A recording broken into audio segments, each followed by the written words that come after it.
Yeah.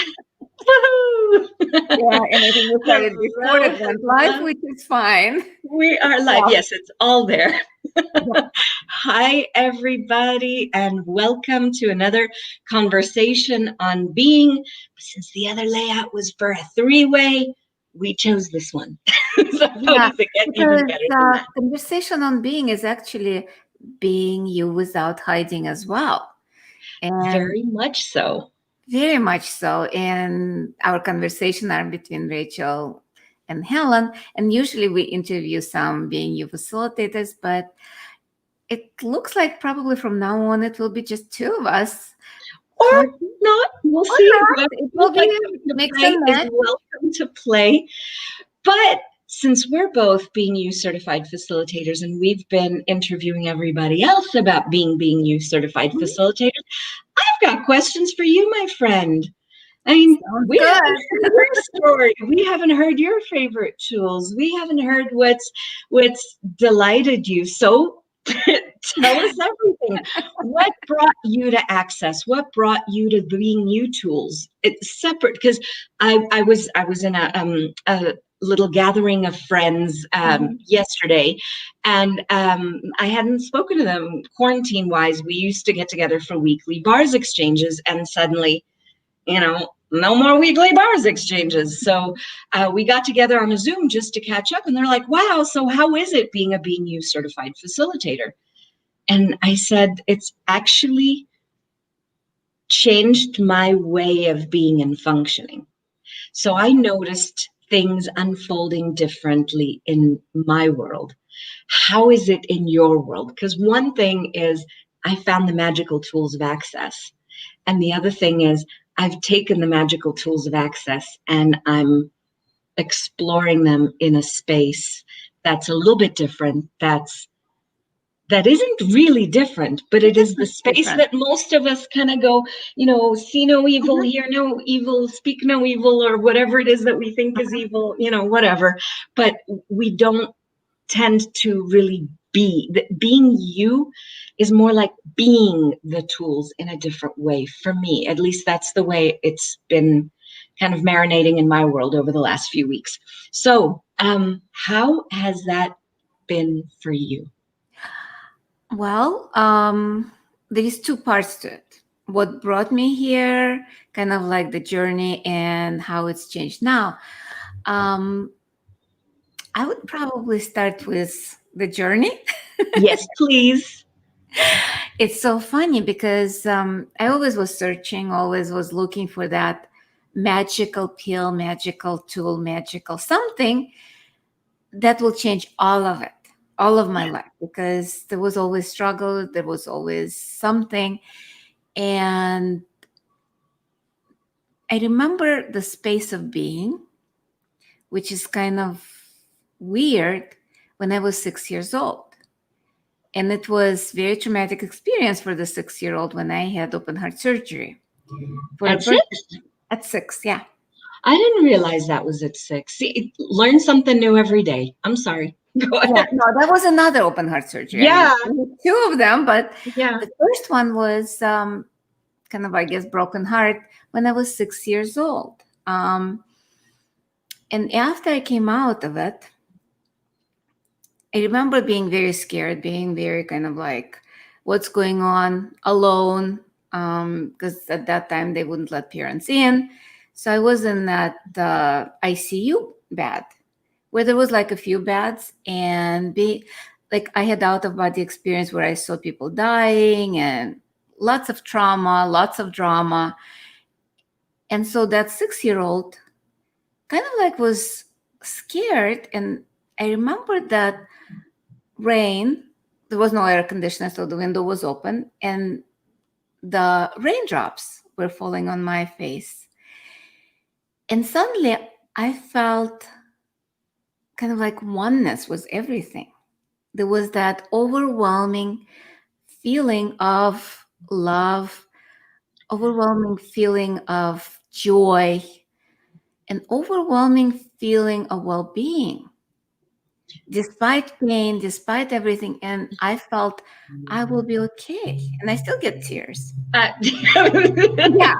There's the gratitude that's bubbling through all of that. There's just the gratitude for living and gratitude for being and gratitude for everything that's Yeah. there. And I knew, like, I didn't identify it as a space of being at that time. It was just like, I'm home Yeah. kind of feeling. Again, there was no verbal or cognitive association. And then kind of life took over and then things piled up.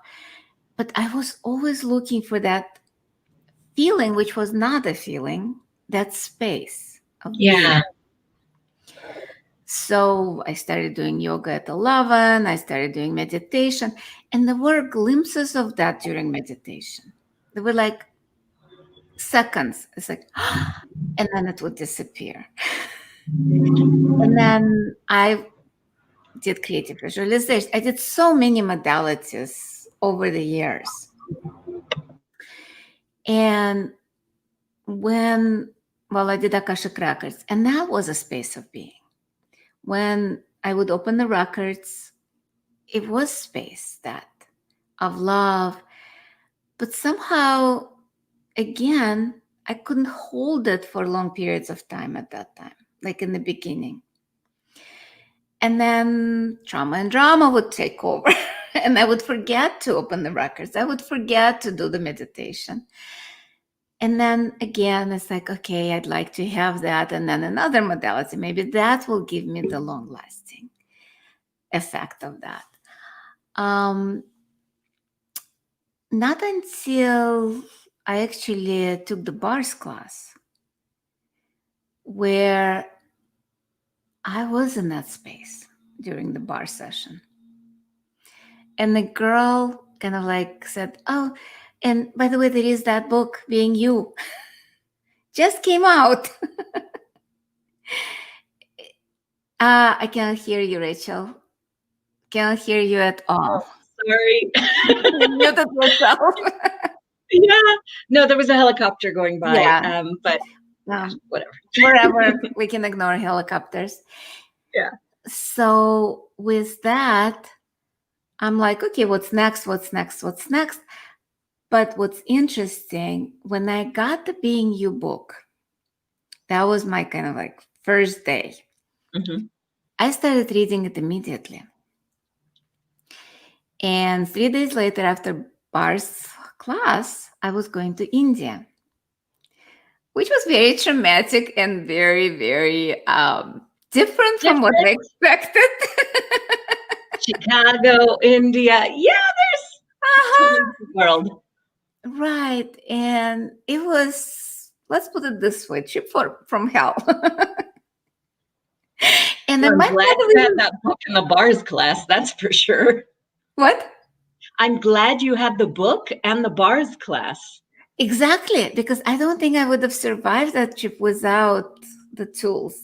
I used all the tools, the Akashic Records and bars and Being You. So I was reading on the plane and using the tools and opening more and more of that space. And it was such a gift that it was more of that space that I remembered from 6 years old, like through the eyes of the 6 years old, that was opening through the tools in the book, through the bars. And of course, within a year, I took the Being You class. Yeah. Even dragged my daughter into that. I would say not dragged, but manipulated. And not sure she'll like that because a lot of things shifted for her in that class. A lot of things were brought up. But it started her journey as well. Yeah. And that Being You class, that space, not always comfortable in a class, but it started opening more and more of that gratitude and openness of being who we are. Yeah. When the Being You Facilitator class was scheduled, I immediately went, oh, I'm going to be Being You Facilitator. Yeah. And then suddenly the universe said, not now.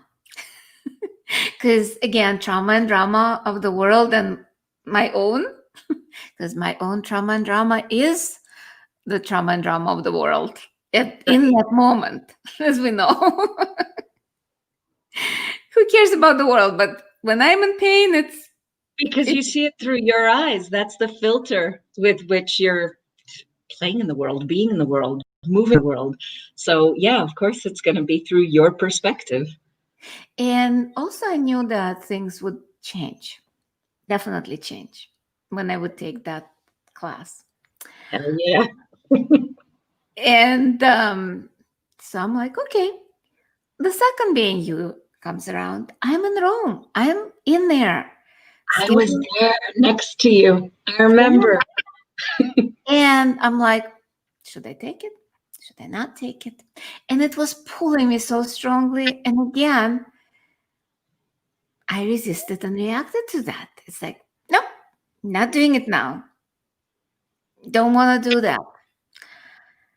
And this year, finally, with all the corona, nothing to do, and ease of taking it online, was like, maybe now. And I got a yes, a very strong yes. And you had just taken a Being You class in Spain earlier. Yeah, in and the what's year. interesting, my resistance was to the point where I couldn't even finish the Barcelona class. I had to purchase. You and COVID worked together. Yeah, Dan actually gifted us a recording because I got kicked out from Barcelona. Barcelona, all borders shutting down. That's pretty impressive creations. Exactly. And resistance to being, might I add. Exactly.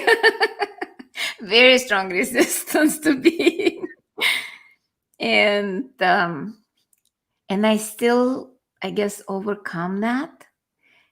And with the facilitator training and listening to Barcelona class, listening to, I believe that was Mexico class, and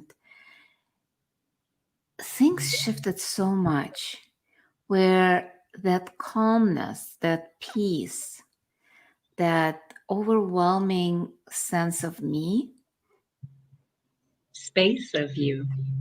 space of me, opened up, and it wasn't coming back to that, but it was coming forward into that space of oneness.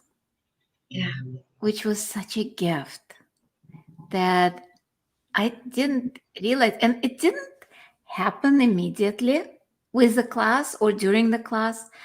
It was slow, not very slow. It was fast, but still slow. Yeah. It wasn't like you're going to time it. Okay. Space of being you. Okay. Ready, set, go. Yeah. And you just, no. No, it was gradual. And one day I woke up and it's like, wow, I don't have that angst. Yeah. I don't have that overwhelming anxiety and dread of things coming and going. And yet there are days when I wake up with that. But then I have the tools. Who does it belong to? Because it's definitely not mine. Yeah. And it's really interesting, Helen, because a lot of people that I've come across or am related to, a lot of people that I've come across or have been in conversation with or am related to, etc., would say, oh, you have these tools. Everything should be perfect now. But the thing is that life is a contact sport. Life keeps on living. There are so many different experiences, and there's so many different choices and so many different butts walking across the keyboard, and there's so many different things that are there and available and possible. And the gift for me with these tools is that I'm not dragged along for the ride with them. I have a choice in every moment. And the gift that I've seen in the Being You classes and the space of being and the wealth of being that we've stepped into is that ease with all of it. And what you're describing, there's such an expansive sense of, I got this. Yeah. You know, in that I'm perceiving in your world and that I know I have in mind as well. Yeah, exactly. And what's interesting, up till the last class that Gary and Dane just did, 7 days, and his actually it's Being Different, Stay Weird program, that last call that he did. Up till that moment, I was still judging myself whenever I contract, whenever like I'm not in that space. Because as you said, a lot of people judge that if you have all those tools, you've been doing it for so long. You should get it right off the bat. How dare you not get being right? Exactly. And it's not that. When I heard him saying that it's a journey, it's kind of like, it's not the destination because it's about learning to be. I know. Relearning to be. Because we've been that. There was also interesting, I don't remember which movie I was watching. I love the movie analogies. You get some good ones going. Oh my God, especially the season 4 of Good Place. I haven't watched it. Seen Good Place? No. Oh my God. I avoid series for the most part. I avoid them. That one is 20 minutes. Drama, and I have very small level of tolerance. Like, you have no idea how long it took to get through Cobra Kai, and that was because the whole family was sitting down to see it. I just, damn, do these people not see what they're doing? Why don't they just sit down and talk openly to each other? I mean, some of these, like, it takes that quote unquote fun, as my kids explained to me. This world is trauma and drama, Mom. Why don't you get it? Yeah, that one is not trauma. It is trauma and drama, but it's afterlife trauma and drama. Okay. And I actually lost my thought, what we were talking about. Yeah, you were saying that the Good Place, season 4, right. Something there with that everybody thinks that you got these tools and you got everything and everything's going to be smooth sailing. That's where we were going from there to the Good Place, season 4. Yeah, because they were, never mind. I guess that's gone. Yeah, that's okay too. And that's kind of part of fun of being. Because you don't have to be perfect. Okay, so forget. Okay, so I forgot that. Even on the interview, during the Being Facebook Live. Who cares? It's just a moment. That's part of the ease and the relaxation. And really, now that you're pointing it out, I know you and I had done some Facebook Lives. I can't remember if it was in March or in April. And there was more of like a trying to get things right in a way before. And like, it doesn't even like land in my world now. And nor do I give a hoot one way or another. It's just that I'm willing to have these conversations and learn from everyone who crosses our path, who plays with the tools, who has these experiences. And we can do that with Being You Certified Facilitators, or we can do that around the world. I mean, it's amazingly curious. Even when you go check out, at the supermarket, that's a human being that's in front of you with their whole bundle of all sorts of stuff. And what a curious way they have to look at the world. And no, we don't have to step into understanding anyone or mimicking their, difficulties or whatever. But just from the wonder and the curiosity of, wow, everybody bees different. Everybody bees their way. And there's no getting anything right or perfect or even professional. whatever. It's just easy. Exactly. It was always about, like, I do my podcast and radio, kind of like podcast slash radio. Now it's a TV show. Yeah, I'm thrilled. Yeah. And everything has to be professional. So the producer is on my case that it has to be that way. And the pillow has to be in that position. And it's wonderful. But at a certain point, I'm like, okay, I'll do that.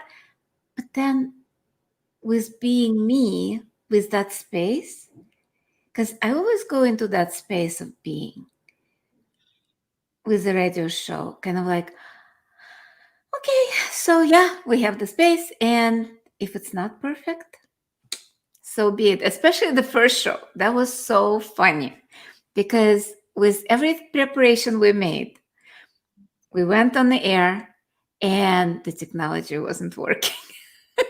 Well, there's something called Murphy's Law, which some people like, some people don't. And there's just some of us who may be slightly more allergicified to technology. And not all of us have somebody to go, hey, can you run over to Helen's house and set this up for her? Because she's allergic to technology. No, not all of us have that, team around to come in and quote unquote do it for us. But that's okay. That's part of the journey and the part of the allowance for yourself to explore something beyond the getting it right zone, beyond the oh, it's got to be perfect, or it's got to be, just right to be okay. Even I had a conversation with someone about social media.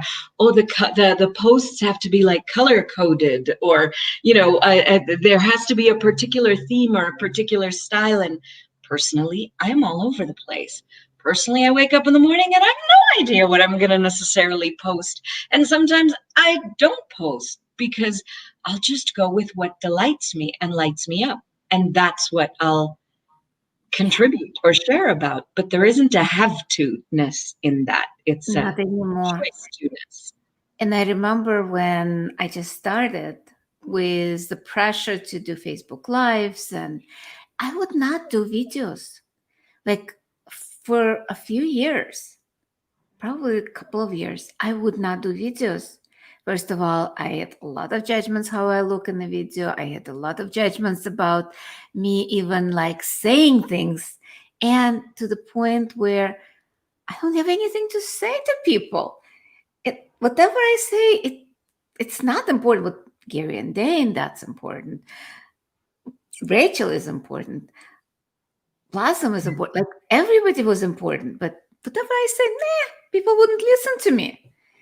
And it took, I don't know if you remember, Blossom did 30 days of, yeah, interesting point of view. No longer have that point of view. That is one way, by the way, for anybody who's on live or will be watching in the future. And that was, when we're willing to allow ourselves to have a point of view and just kind of be wondering about it. Just, wow, isn't that an interesting point of view that I have that point of view? Because we tend to create our world through our points of view. So if we have a point of view that we can't get on video, well, frick, you think the technology's going to be working? And if you don't think that you have anything of value to contribute or to say, then would anybody actually want to get on anything or listen to you? Not so much. Or you might bore yourself to tears. I have no idea. But the really interesting thing, Helen, is I met you in 2013. We could sit down at the, one of the side benches there. We were in Smurf Village at the time. We could sit there on the side by some of the flower beds and chat and chat and chat, and it was just freaking awesome. But if I have to get in front of a video, suddenly I'm not being. Suddenly I'm playing a role. It was an image that I was supposed to portray, the image of a perfection, of perfect facilitator, somebody who knows what they're doing. And that's why I wouldn't facilitate until I did 2 facilitator trainings. Yeah. Which kind of like, I think for the second I realized as a facilitator, I don't need to know anything. which was kind of like amazing realization. All I have to be is just a space and know the questions. I didn't need to know the answers. Yeah. Because as a doctor, I always had to know the answer, always give the answer, the correct answer. Oh God, people's lives depend on that. Yeah. People's lives literally depended on my answers to their questions. Yeah. And that's different because you were wearing M Deity. You were the God with the white robe kind of thing that was telling them how they had to live their lives. And here we come in as facilitators, literally just adding facilidad, adding ease to their lives by asking them to just turn their head slightly and look at what they're looking at from a different point of view. Hence that interesting point of view. I have this point of view allows us to change our perspective and opens up a different space where you can begin to see that in that thing that you thought was horrible and terrible and maybe a problem, even there's even just a smidgen of, wow, it opens a pathway to a different possibility. And a lot of times, whatever we think of horrible, awful, mean, and a problem, a lot of times there is a gift there. Yeah. Whatever gift, and looking for that gift a lot of times creates that shift in perspective that changes all of this. Changes our lives, changes our, not just perspective, and what's interesting, it changes everyone and everything around us. People say that you cannot change other people. And not by force, you can't. no, not by force, but by changing ourselves and our perspective and our judgments, or getting rid of our judgments and being total allowance, people start coming around and shifting and changing. Well, it's like there's a fluidity or a softness because they no longer have to protect themselves from, being forcibly judged or coerced or criticized into changing. There's no more force. There's no, damn it, you've got to do it my way kind of thing. It's just that space of being is just so full of gratitude and allowance and ease, just ease. And it took for you to look for the memory of having the open heart surgery. Yes, there was the aloneness there, but there was also the non-aloneness, the raindrops coming through the window to touch you and tickle you and say, hi, we got you. And you're never alone. And everything is here with you. And you perceived that gift and that space, and you could take that into the world with you. Maybe not that, because we can't hold on to, oh my God, I have to hold on to this space. Yeah, like try to grab energy and put, it's not solid. You can't grab it and hold on to it and keep it as just this. And though they're doing the experiments now on the black holes. Did you see that? No, tell me more.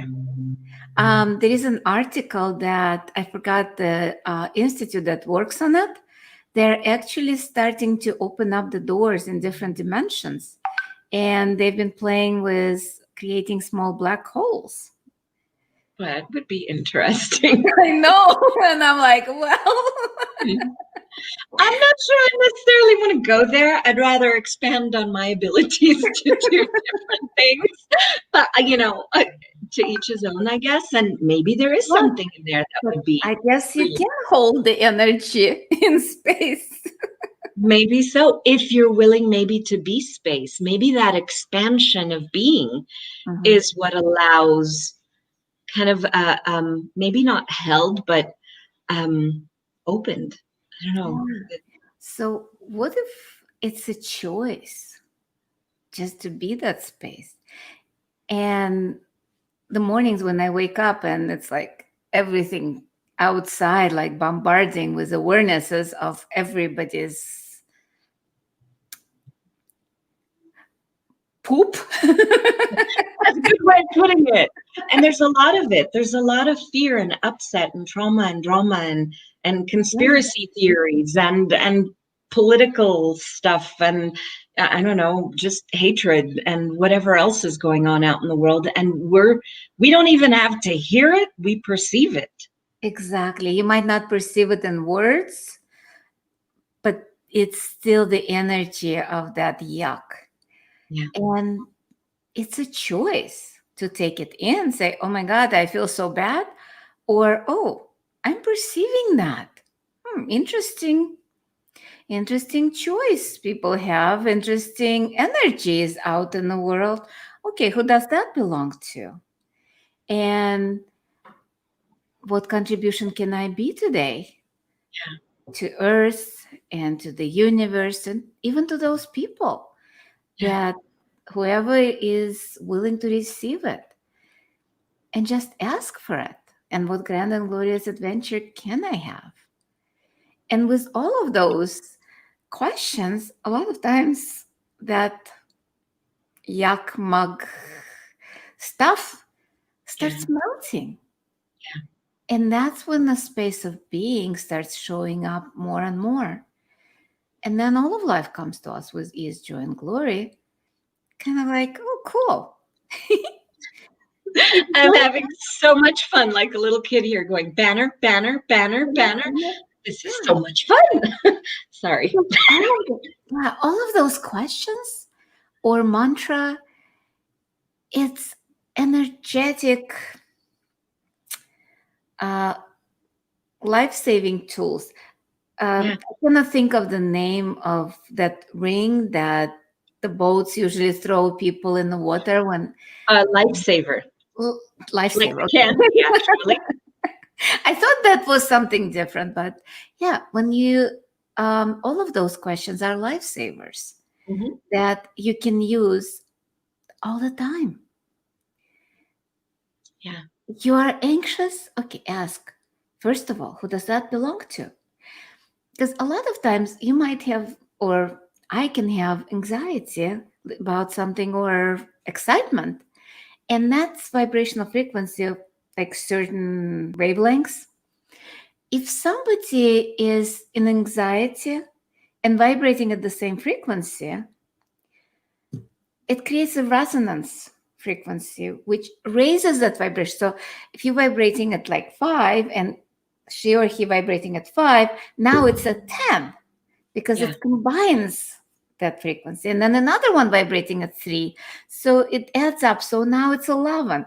And it piles up and piles up and piles up until you're like in that pile. It's like, how do I climb out of this? You don't.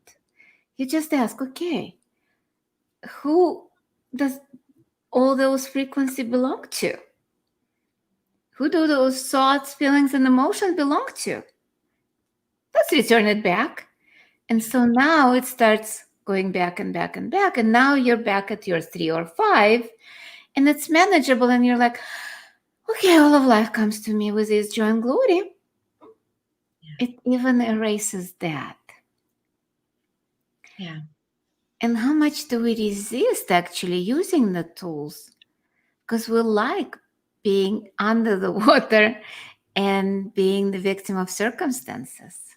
Well, how much of that is what is familiar to people because they're not necessarily choosing the space of being because see, being is not an end result. It's an adventure. It's a choosing. It's an exploration, right? And it's something that you get to be more and more of you the more you choose to be more and more of you. It kind of goes hand in hand. So it's not like an end result. There it is. I've reached it. I put down the flag there on the moon, and here I am being me. Nope. It isn't anything like that. It is the adventure and the process and the discovery, and it's ongoing, and it changes all the time. And so with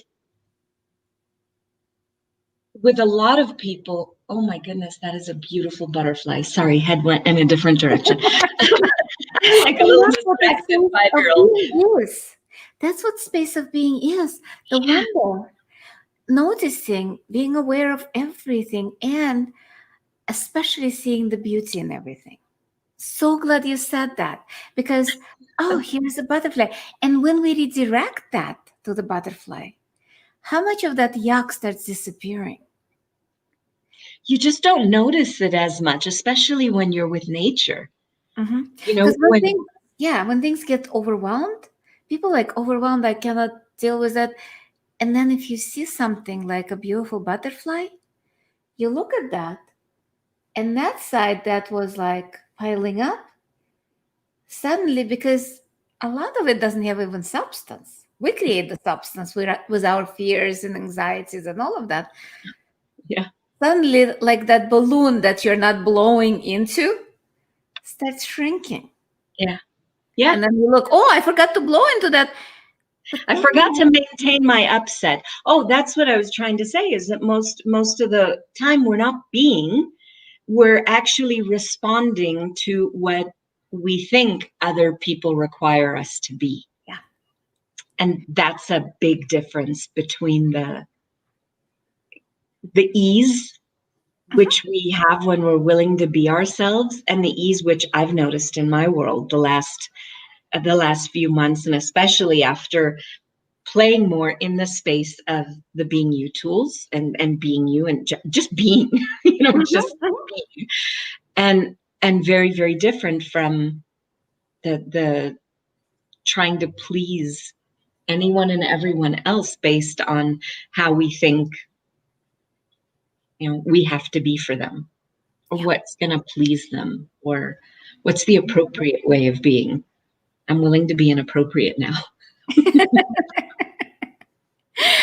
Yeah, and a lot of people like to be appropriate to the circumstances. Yeah. So what if we be inappropriate? So what if we start laughing even when we are upset? Because in our last show that we did, like our last interview, remember, like I talked about Rachel? Yes. And when she was 5, when I got very upset, she started laughing, and that dissipated the whole thing. Yeah. Because you cannot be upset in the face of humor. No.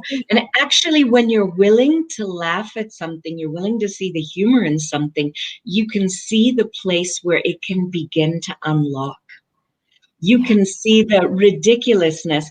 I don't know if anybody here is a Harry Potter fan, but we love the Harry Potter books and have read them since they were first released. And of course, watched all the movies and stuff. And in book 3, when, Prisoner of Azkaban, and they've got Mooney, Professor, Mooney was his nickname. Professor Lupin, I think, was his name, because he's the one who would turn into the werewolf.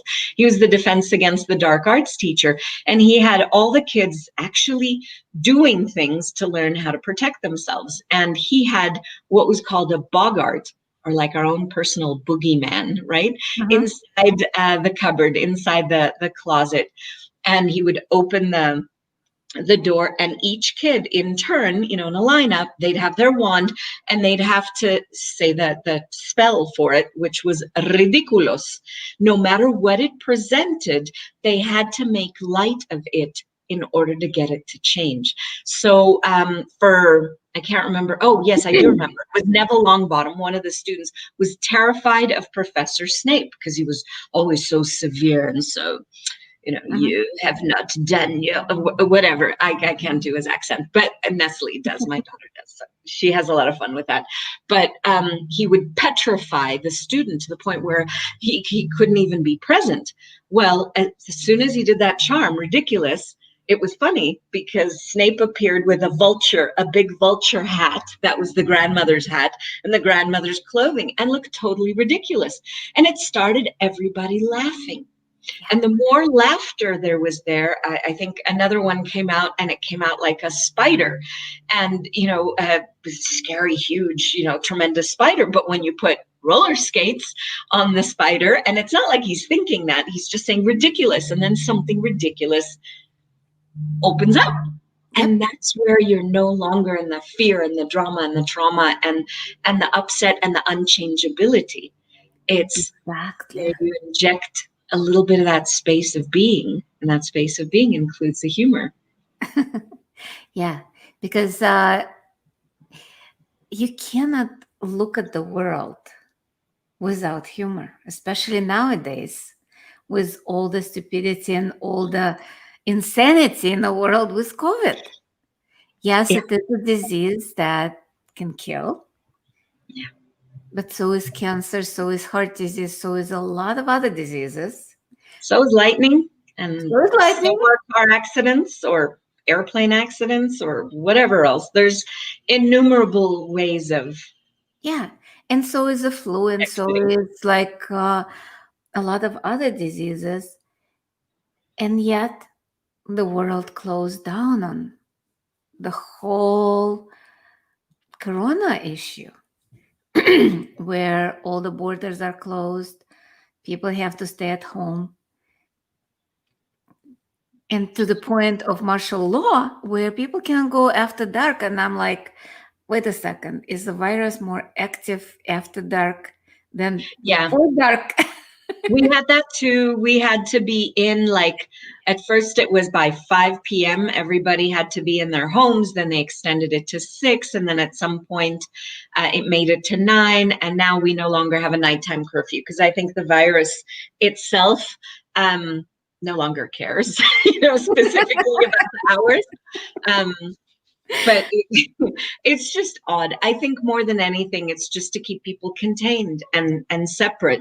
And in that, there's an invitation for everyone. No, it doesn't matter whether you're on the side that says Corona is horrible and everything needs to be shut down, or, Corona is a thing. You just have to be aware around it. The thing is to trust that we know what we know. We know that the truth will always make us feel lighter and more expansive. And even if it's an unpleasant, undesired truth, there will still be this, like, oh, that's what's been going on. So what's the truth, and what are the lies that are attached to it that are keeping it stuck? And what is it that we know? And if we'd be willing to trust ourselves, and that's a huge part of being, is actually knowing that we know. Mm-hmm. And trusting our knowing. And as a doctor, for example, you were saying before, you had to give the answers to people. How can they know if you're giving them the answer? They're not being asked a question, like you were saying afterwards. So much easier to be a facilitator because you ask them, what is it that they know there? That's kind of like the main question. What do you know?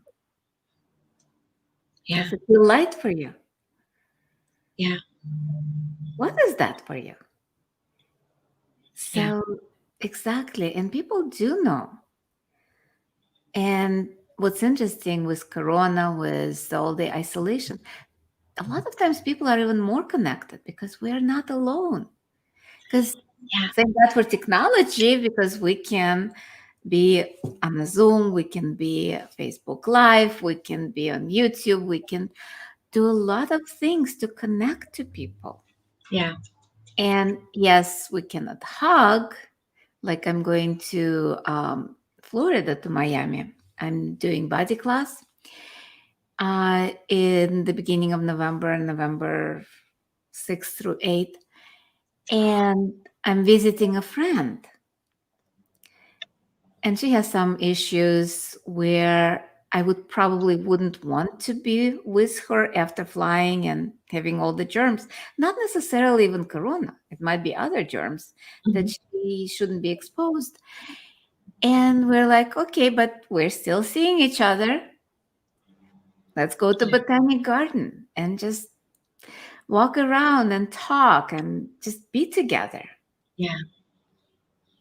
And It's what do you know and what can you make work for you? exactly, exactly. You don't have to sit at home and be alone, and because outside, keeping the social distancing still works not to be alone. Yeah, You just yeah, ask question, what works for you? yeah, yeah. And, What works for you? What can you choose? What can you add? How much fun can you have? and we are going to have a couple of body classes. What do you know? One in Dallas and one in Miami. That's yummy. That's yummy. Because I have to say that I learned more about being, or I opened more into being me when I no longer saw my body as, my greatest enemy, Yeah. but actually as a gentle, kind, amazing buddy. Mhm. And when I got that, and it took several of those body classes and actually being willing to receive with my body, that changed things, where I was really able to see the gift in that, and that's phenomenal. And I love that you're both the Being You Certified Facilitator and the 3-day body facilitator, so you get to be you and enjoy being in a body. Yeah, and there is a different energy nowadays with body classes. The last one I did, it was different. Maybe because I am being you facilitator, because the facilitation has shifted and changed. Okay, so tell me more. That's part of, thank you, thank you, thank you, thank you, thank you. That's the thing I noticed. I've been facilitating as well, bars since 2011, and the CF mostly since 2013. But things shifted, and Yeah. I don't know specifically what it is, like, to put my finger on it. So can you enlighten me? Like, what is that? Same What? thing. I cannot put my finger on it, but it's more about the space of being with the body. Because there is a definite space of being with the body. Because we a lot of times do with the body, prove with the body, judge the body, kind of like trying to make our body look or do the way we decided it has to look or do. And body class is undoing some of it, like unlocking all the judgments we put on it. But the space of being with the body is different. Yeah, It's that space of gratitude and allowance that opens up in a different way, yeah. that allows people to recognize the gift they are and the gift their body is, Mhm. and how much it's the gift to have both. Because as a being without the body, cannot do much. Right. I mean, probably can do a lot, like communicate with people who can hear the spirits. Um, Maybe shift some energies for people who can recognize it. But in the body, that's such a gift. Yeah. And for years, I was killing my body with the choices I made. Even, I would say, even the first few years in Access, I was We get it still, when we get it. yeah, I was still determined that um, to get out of the body and to kind of like finish my journey, accomplish my purpose, all of that. But that's not it. Yeah. It's not about finishing the purpose and the life and start a new one, because usually we don't finish everything we thought we need to do. It's a journey. It's a journey that allows us to enjoy the body, to enjoy food, enjoy walks, enjoy conversations. Because Yeah. can you have a conversation with somebody if you are without the body? In a way, you I was gonna can. say, wait. Maybe there, yes, because I was having a conversation with whatever that was flying around right But before we that went has a live. body too. But that has a body too. That has a body too, and the tree would have a body, and the puppy would have a body, and yes, Yeah. that's true. They have bodies, but I do believe there are And we can conscious communicate. energies and beings that communicate beyond a body. But can you actually them. but can you actually have a conversation that other people can hear? That's the difference. But that's where something my daughter said to me yesterday. We were having a discussion because there's all sorts of trending stuff on TikTok where kids go into other realities or try to do these quantum jumps and whatever. So there's a whole lot of setup and a whole lot of, it's like the modern day vision boarding is what it looks like to me for kids or for teens. But it was really interesting because she said, I was a real shit when she had taken a class called Magic with the Molecules with Glenise Hughes, who had come to Guatemala at the time. And she said, Mom, I was a real shit. She's all of 13 now, but she was, 6 years ago? So she was like 7. She said, I kept insisting that I wanted to have magic and actually like see the flames or the things coming out of my hands. You've even had conversations with her like that when you've come to Guatemala to facilitate and or been in classes with her and she'd run bars and she would say, but I want to see the magic. I want the rest of the world to see the magic. Rather than be the magic, invite the magic, and there's no proving required. You just know that your being and your asking and your willingness to create something different changes stuff. Kind of like even the inadvertent cutting of the class in Barcelona. Together with finding a cat that I desired to have a cat. Yeah, you desired to have a cat, and suddenly, a cat walks into your life. Yep. But that's magic. And we don't tend to see that or enjoy the conversations that we're having unless someone else can look in and say, you were having a conversation because you have a body. Yeah. Just tying the loose ends together for my ADD brain. Right. And yet it's fun to have a body. Yeah. Oh, yeah. It's a playground of possibilities. I'm just you can. I love your class. I love the possibility. By the way, when is the next one? I haven't done anything, but okay, maybe it's time. Well, apparently it's time because it seems like everybody and their mama is starting to talk about it more and more and more. So that's good because more people are beginning to recognize that their body is this. Okay, so I'm holding a kitty cat and she's got whiskers. And those whiskers give her information about everything around her. And that's what our body, and, in my case, I was making a joke about the pussy, our body truly, like every bit of it will give us information about everything that's around us. That's, jumping, in a different way than the Being You conversation we began with. But that's when you're willing to listen to your knowing, and your knowing is so,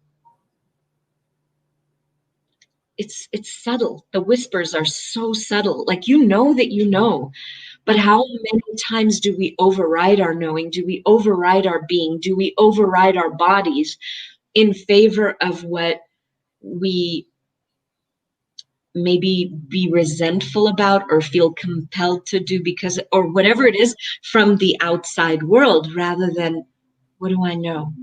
What would I like? What could I choose? What would be fun? What would be delightful? What would be so enlivening now, like so delightful that I would just relish being alive?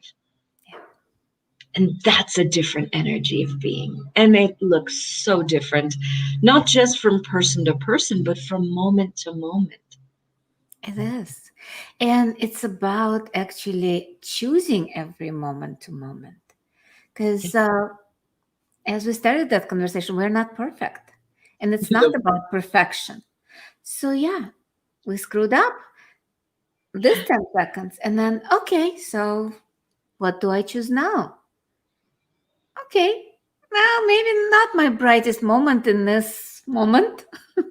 You got the awareness that wasn't going to work for you. And you wouldn't have had that awareness had you not made some sort of a choice. Yeah, choice creates awareness, not the other way around. Yeah. And I used to judge myself as like, oh, why did I choose this? And it's not about why, just a choice. Created something, maybe Yeah. not at right this moment, but But still, hey, it's there. it's there and it created something. It And brought I me remember here. what you were mentioning before, look for the gift in everything. Yep. When you look for the gift, you begin to see the world, even if it's not like out and out, like you're thinking, okay, I'm going to be grateful for this too. But when you're looking for the gift in something, you're willing to be grateful for the experience. There's that element of gratitude that's permeating all of it. You're willing to see that it is beyond what you thought that it was. It looked like shit on the surface, but when you look through it or beyond it, or just a few steps ahead, what's the gift there? And that to me is part of everything is the opposite of what it appears to be, and nothing is the opposite of what it appears to be, because there's something beyond our thinking. There's something beyond our conclusions. There's something beyond our expectations and our projections or anything else, is something that goes beyond the mind into our knowing. So everything is the opposite of what it appears to be, and nothing is the opposite of what it appears to be. What gifts are hidden? It's like there's a Pearls of Possibilities program that Gary and Dane have. That's the clearings from their radio show. Or that Access has. It started out being, Gary and Dane. Now I think it's Andrew that's doing the radio show. But these are clearings that come out all the time. But I love the title, Pearls of Possibilities. How many pearls of possibilities are all around us all the time, and all we have to do is begin to notice them. Yep, exactly. Wow. Thank you Grateful. so much for this conversation. Thank you. That was wonderful. I love it. Yeah, me too. So till Thursday, and then I will be interviewing you if you don't mind. I would love that. I have no idea what that would look like. But how much fun can we have? Just join us. And it's about fun. It's not about well, maybe some of it, what can I learn? What tools can I learn? But it's more about what can we change by those conversations? What can we do difference? Thank you. I had a conversation with someone last week, and they said that they had created a program, and there was a phenomenal facilitator who was on, and one of the participants who was so busy looking for hand me the next tool, hand me the next tool, hand me the next tool, that participant couldn't receive the energy of that conversation, that kind of pointing in a different direction that the facilitator was showing, and they missed everything. And they said, we had such an amazing experience with this facilitator, but this one person called to complain because they couldn't see it, because they didn't get an enumerated, like, give me this tool and that tool and that tool and that tool and fix me, give me the answers. But this isn't about the answers. It's about bringing you to you, to get to see the you that's there, and what is it that you know. And so I love these conversations. They've love them too. A different space for me. Yep. Thank you. Thank you. And we'll see you soon. Bye. Thursday.